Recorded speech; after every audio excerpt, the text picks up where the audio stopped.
मैं सोच रहा था कि आपके पाँव छूऊंगा या नमस्कार करूंगा या फिर आपका लिबास देख के हेलो बोलूं, क्या सबसे पहले तो मैं अपने दर्शकों को नमस्कार करती हूँ। अब विपिन, जहाँ आपका जवाब रहा, आप मुझे हेलो करिए या हाय करिए या मेरे पैर छुएंगे, मैं आपको जरूर आशीर्वाद दूंगी क्योंकि मुझे बहुत आदत पड़ गई है। अच्छा दीपिका, आप ने एक मेजर सीरियल में एक बहुत ही इम्पोर्टेंट रोल अदा किया, सीता का। जी। तो ये रोल आपको कैसे मिला? दरअसल मैं सागर साहब की 2 टीवी सीरियल कर रही थी, दादा दादी की कहानी और विक्रम वैताल। शायद आपने देखी होगी या नाम तो सुना ही होगा। नहीं देखा। अच्छा, तो मैं उनकी शूटिंग कर रही थी, उनके बंगले पे ही शूटिंग हो रही थी और अचानक खूब सारे बच्चे आ गए बंगले पे। तो मुझे लगा पता नहीं किसी ने नर्सरी खोली होगी बच्चों की, पता नहीं क्या है। तो मैंने किसी असिस्टेंट को पूछा कि क्या हो रहा है, तो कहा लव कुश के लिए स्क्रीन टेस्ट लिया जा रहा था। उस वक्त पता चला कि भाई रामायण नाम की एक बहुत बड़ी सीरियल बनने वाली है। फिर 2 दिन के बाद सागर साहब का भी फोन आया कि स्क्रीन टेस्ट है और आ जाना। मुझे बड़ी खुशी हुई, मैंने कहा वेरी गुड। मैं चली गई तो देखा तो 30-40 गर्ल्स वो ऑलरेडी थे, पहले से थी। खैर स्क्रीन टेस्ट दे दिया। उसके बाद फिर 2-3 दिन के बाद वापस कॉल आया कि दूसरा स्क्रीन टेस्ट है, तो देखा कुछ कम हो गई लड़कियां। अच्छा। 10-15 हो गई, चले गए। फिर तीसरा स्क्रीन टेस्ट के लिए फोन आ गया, फिर भी हम चले गए, फिर और कम हो गई थी। फिर उसके 2-3 हफ्ते के बाद पता चला कि भाई शायद तुम हो। तभी भी मुझे ये नहीं कहा गया कि हाँ भाई आप ही कर रहे हो। एंड बस हो गया, आई गॉट द रोल। बहुत कुछ हो गया। बहुत कुछ हो गया सही में। अच्छा दीपिका, आपको जब आपके फैंस मिलते हैं तो आपने वो रोल इतना अच्छा निभाया, वो इतना पावरफुल कैरेक्टर है कि वो तो आपको सीता समझते हैं, लेकिन आप जब खुद को आईने में सुबह देखती हैं तो क्या समझती हैं? मैं सुबह सुबह इतनी बदसूरत लगती हूँ कि मैं आईना ही नहीं देखती। रियली खैर जोक्स असाइड, देखिए विपिन, एक इंसान कैसे भूल सकता है कि वो एक एक्ट्रेस हैं। मैं जब अपने आप को आईने में देखती हूँ, मैं ये थोड़ी भूल सकती हूँ कि मैं दीपिका हूँ। मैं एक आम लड़की हूँ जो अच्छे घराने से ताल्लुकात रखती हूँ और फिल्म लाइन में बहुत इंटरेस्ट था और ये मेरी खुशकिस्मत थी कि मुझे सीता जैसा रोल मिल गया, जो मुझे बहुत ही मेरी तमन्ना थी कि मैं एक ऐसा रोल करूँ और मुझे मिल गया। तो लेकिन मैं खुद तो ये नहीं भूल सकती हूँ कि मैं कौन हूँ। I know who I am. अच्छा दीपिका, आपकी जाती जिंदगी पर सीता के रोल का क्या असर पड़ा? मेरे पास जब लोग आते हैं तो वो फौरन, चाहे बच्चे हो, बड़े हो, बुजुर्ग हो, वाकई मेरे पैर छूते हैं। तो जी हाँ, तो ये एक है, देयर इज दिस डिफरेंस कि मैं शायद सीता हूँ and a different personality in the sense कि मैं सिर्फ एक एक्ट्रेस नहीं हूँ। जी। कैसा लगता है तब आपको जब कोई आपका आके पाँव छूता है या सीता के नाम से ऑटोग्राफ साइन करवाता है?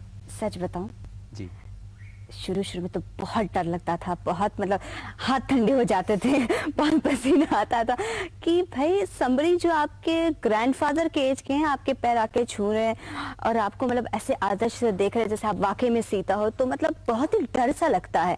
फिर धीरे धीरे वो डर थोड़ा कम हो गया, नर्वसनेस तो काफी देर तक रही एंड ग्रेजुअली आई रियलाइज्ड कि भाई उनके दिल में यही है कि मैं सीता हूँ। तो खैर मैं ये नहीं कहती कि मैं वाकई में अपने आप को सीता समझ के मैंने उनको आशीर्वाद दिया, लेकिन मैंने उनको संभाल लिया उस वक्त। अच्छा, आप ये भी मुझे बता रही थी कि जब आप किसी उद्घाटन के लिए जाती हैं तो वो दुकान जो है या वो जो सीरियल है और वो जो फिल्म है वो हिट हो जाती, ऐसा लोगों को विश्वास हो गया? अब तो मुझे भी होने लग गया वाकई में, क्योंकि मैंने काफी इनॉग्रेशंस किए हैं जी। एंड टच विद अब तक। तो यानी सीता का रोल धीरे धीरे दीपिका में घुसता जा रहा है। अब मैं ये तो नहीं कह सकती, लेकिन मैं अगर मेरे प्रोड्यूसर्स के लिए या शायद किसी के इनॉग्रेशन करके अगर मैं उनके लिए लकी साबित हुई जी, तो I think that's very good. अच्छा, आपको नहीं लगता है कि सीता का रोल करने के बाद आपकी तरफ इंडस्ट्री के सब दरवाजे बंद हो गए?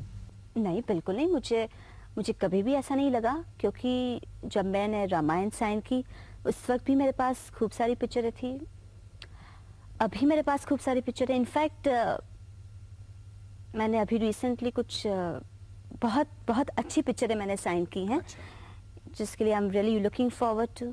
तो मैं ये तो नहीं कह सकती। अच्छा दीपिका, सीता का रोल करते वक्त ऐसा कौन सा मोमेंट था जो आपको हमेशा याद रहेगा? आप सीन के बारे में बात कर रहे हैं? जी। अच्छा, सीन तो रामायण में मुझे कई ऐसे सीन मुझे बहुत पसंद आए हैं जो दिल को छू जाते हैं। जैसे जब मेरा स्वयंवर होता है और विदाई का सीक्वेंस था, तो बहुत अच्छा लगा। आई मीन दर्शकों को बहुत अच्छा लगा, मुझे खूब सारी फैन मेल्स आई। मुझे तो बहुत ही अच्छा लगा था। मुझे इसलिए अच्छा लगा क्योंकि मेरे दर्शकों को पसंद आया।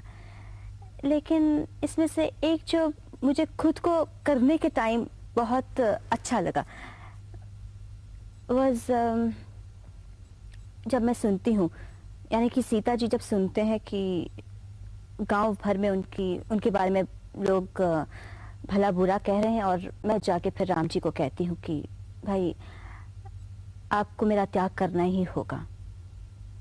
राजघराने की इज्जत का सवाल है। और वो जो कन्फ्रंटेशन का जो सीन होता है वो मुझे बहुत ही ज्यादा अच्छा लगा है।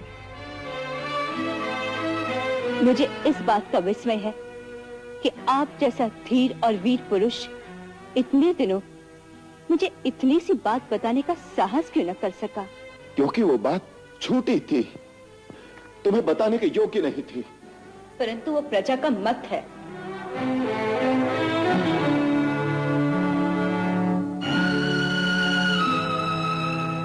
प्रजा यदि झूठ के आधार पर अपनी धारणा बना ले तो क्या किया जाए? राजा झूठ के आधार पर किसी निर्दोष को दंड दे दे, ये कहाँ का न्याय है? ये न्याय का विषय नहीं, कुल के गौरव का विषय है। दीपिका, खुद को तो आप भले ही सीता न मानती हो, मगर पति तो राम जैसा ही चाहती होंगी। अब देखिए, हर लड़की ये चाहती है कि उसे अच्छा पति मिले, राम जैसा पति मिले। लेकिन जब मैं खुद जानती हूँ कि मैं सीता नहीं हूँ, तो फिर मैं राम की उम्मीद कैसे कर सकती हूँ? और अगर उम्मीद भी मैंने कर लिया तो मुझे कहाँ मिल जाएगा राम? लेकिन ये सब बातें मैं अभी क्यों करूँ, क्योंकि अभी तो मैं शादी के प्लान्स बिल्कुल जहन में नहीं है। कुछ 4-5 साल और है, इसलिए मैं राम की तलाश 4 साल के बाद करूंगी। अभी तो आपको तलाश है ऑडियंस की तालियों की।